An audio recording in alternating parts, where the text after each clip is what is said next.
Berenice. Así las cosas. Las campañas electorales deben ser tan intensas como sean necesarias, pero tan tolerantes como sea posible. Ciertamente, la lucha democrática es una lucha por el poder político, pero no olvidemos que es y debe ser una lucha entre rivales que deben ser leales con los principios democráticos, que deben respetar las reglas del juego y que están obligados a aceptar el veredicto de las urnas. La lucha democrática confronta pero no aniquila. Es una lucha en la que los triunfadores necesitan al final las mayorías sin duda, pero el futuro democrático requiere de la tolerancia, la inclusión y del involucramiento de las minorías. 7 de la mañana con 47 minutos, qué bien suena en discurso esta contienda electoral de rivales leales, de rivales apegados a los valores democráticos. Suena bien, suena muy bien, me da mucho gusto que esté en la línea de Así las Cosas Lorenzo Córdoba, consejero presidente del INE. Lorenzo, ¿qué tal? Buenos días. Javier, qué gusto de saludarte, muy buenos días, Gaby también. En la teoría, en el papel, en los discursos, suena bien esta contienda, alejada en la práctica, ¿no, Lorenzo? Bueno, depende, digamos, y habrá que verlo, ojalá y la teoría o la práctica se acerque lo más posible a la teoría, Javier. Lo que hoy estamos viendo, digamos, pocos días del arranque de las campañas, es que se prefigura una contienda intensa, ojalá, insisto, pegadas a las reglas. Si no ocurre eso, pues para eso estará el INE con una buena batería de tarjetas para sancionar pues las irregularidades o el desapego, la deslealtad con las reglas democráticas. Y por otro lado, bueno, pues estamos allá a más de 3 semanas, acercándonos a las 4 semanas del trabajo de campo que nos habla, por otro lado, de una ciudadanía que está volcada a la participación, lo cual pues nos tranquiliza y nos da muchísimo gusto. Llevamos 4 semanas casi, entre tres semanas y media para ser más precisos, desde el 7 de marzo, con el trabajo de campo en el que 45,000 capacitadores y supervisores electorales están recorriendo todo el país, notificando a los ciudadanos que fueron sorteados y de donde saldrán los funcionarios de casilla. Estamos encontrando una respuesta muy positiva, con tasas de rechazo semejantes a las de 2012, es decir, estamos frente a una disminución de las tasas de rechazo. El segmento de jóvenes que fueron sorteados no está teniendo un comportamiento atípico al de los otros rangos de edad, lo que pues son buenas noticias, es decir, sí hay una lección que la ciudadanía le da a todo mundo en el sentido de que está participando, dispuesta a participar y apropiándose de la elección. Ojalá, por otro lado, pues que los actores políticos estén a la altura pues de los problemas del país, por un lado, y por otro lado, pues de las expectativas que una elección tan grande, tan seguramente competida como la que estamos viviendo, pues los coloque, como decía, pues a la altura, y eso pasa por el respeto a las reglas, ¿no? Sí. Hola, Lorenzo, te saluda Gabriela. Oye, ¿qué pasó con el caso de Margarita Zavala? ¿Ya quedó o todavía está pendiente revisión de algo más? Porque había como mucha duda, sobre todo este fin de semana, si Margarita Zavala ya firme candidata o si todavía está en revisión algo. Te saludo también con afecto, Gaby. Mira, la candidatura fue aprobada porque cumplió con los requisitos, empezando por el número de firmas de apoyo ciudadanos requeridos, tanto el número total como la dispersión territorial. Sin embargo, en el análisis de esas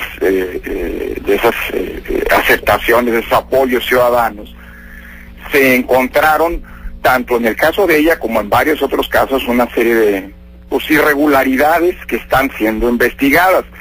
El proceso que culminó el jueves pasado, el registro de los candidatos, supone que revisemos requisitos formales, pero no significa que nos hayamos pronunciado sobre otro tipo de posibles irregularidades, como los que se fueron evidenciando y de los que fuimos dando cuenta a lo largo de las semanas previas. Es decir, ustedes mismos lo señalaron aquí, fotocopias, un número masivo de fotocopias, de fotografías, digamos, de fotocopias y no de credenciales de elector para sustentar esos apoyos, lo que está prohibido normativamente, para garantizar que un ciudadano efectivamente apoyó, dio su respaldo a una candidatura ciudadana, tenía que presentarse la credencial para votar original, no una fotocopia, y mucho menos otro documento. Se encontraron también, en varios casos, centros de producción masiva de apoyos, gracias a que la aplicación pues permitía, cuando estaba activada en el teléfono celular, desde la que se hacía la captación del apoyo ciudadano, la geolocalización, lo que nos permitía identificar en dónde se había capturado el apoyo. Y lo que nos encontramos es que había centros, en varios casos, insisto, con varios aspirantes, centros de producción de este tipo de apoyos. Es decir, fotocopias que eran fotografiadas y que eran enviadas como apoyos ciudadanos por decenas, por centenares, en ocasiones hasta por miles, desde un mismo domicilio, y en muchas ocasiones en horas en las que normalmente los ciudadanos no suelen dar apoyos, es decir, al menos no masivamente, es decir, durante la noche, incluso durante la madrugada. Eso se está investigando, Gaby. Okay. Y eso, pero eso se investiga a través de un procedimiento que se conoce como procedimiento especial sancionador, en el que el INE hace las indagatorias y le remite a la sala especializada del Tribunal Electoral el expediente para que dicte la sentencia que corresponde. Y si se determina que hay alguna irregularidad, pues las sentencias, las penas pueden ir desde una amonestación pública hasta, si fuera el caso, la cancelación del registro como candidato. Todo esto lo tendrá que definir el Tribunal Electoral.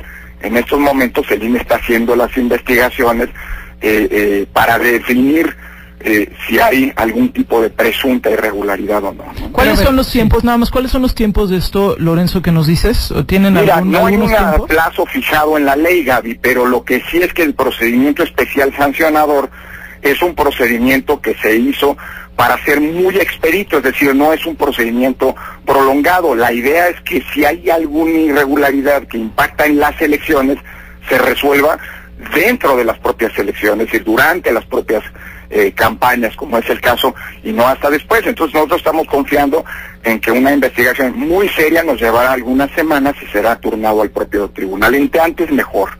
Entonces es legal, por ejemplo, el caso de lo que está haciendo Margarita Zavala, estos eventos, por ejemplo, en el Ángel de la Independencia, estos spots que ha realizado para invitar al voto y escuchar sus propuestas, ¿sí entra dentro de esta legalidad? Sí, por supuesto. Ella es candidata en estos momentos, y hasta que un tribunal no defina lo contrario, juzgando si hay o no algún ilícito en este periodo o si hubo algún ilícito o no en el periodo de apoyo de captación de apoyos ciudadanos, lo va a seguir siendo, es decir, pero eso lo determinará en su momento el Tribunal Electoral, ¿no?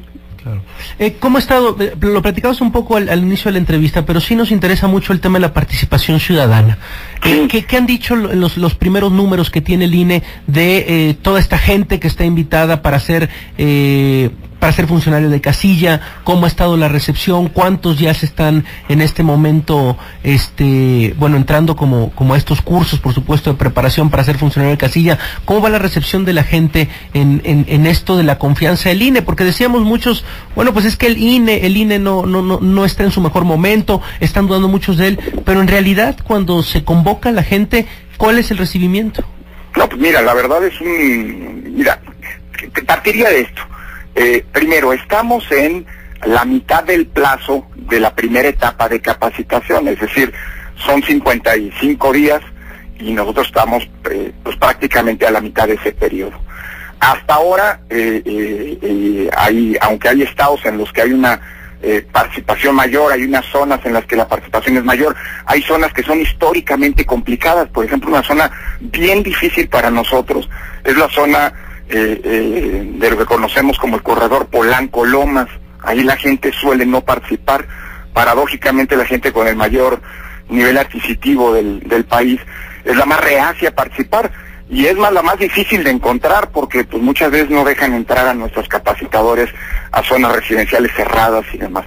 Pero en términos generales, la participación está siendo, repito, se ha revertido esa tendencia a rechazar el participar, que se vio de manera muy importante, que tuvo un crecimiento muy importante en 2015, y hoy estamos como en 2012, cuando la participación fue bastante buena. Las cifras se van moviendo todos los días, así que, porque pues bueno, el trabajo de campo está en curso, pero estamos hoy en algunos casos incluso mejor en términos de aceptación a estas alturas del proceso que en 2012, es decir, vamos bien en este sentido. Y esto demuestra pues que finalmente las elecciones, déjame decirlo así, no las hace el INE las organiza, quienes hacen las elecciones son los ciudadanos, y creo que estamos viendo un ejemplo pues que hay que subrayar, pues de compromiso público, de participación ciudadana, porque es también un modo de participación política de la ciudadanía, ¿no? Que la verdad habla de que digamos, nos genera una muy buena expectativa en el tramo que viene de la elección, que es el más delicado, ¿no? Sin lugar a dudas.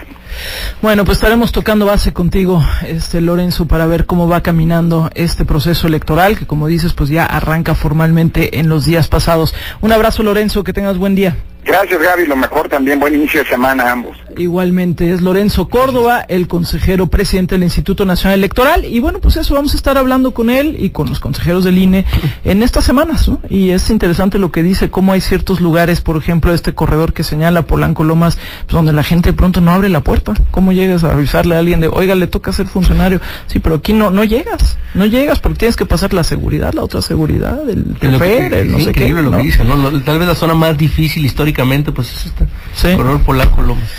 Así las cosas. Así las cosas.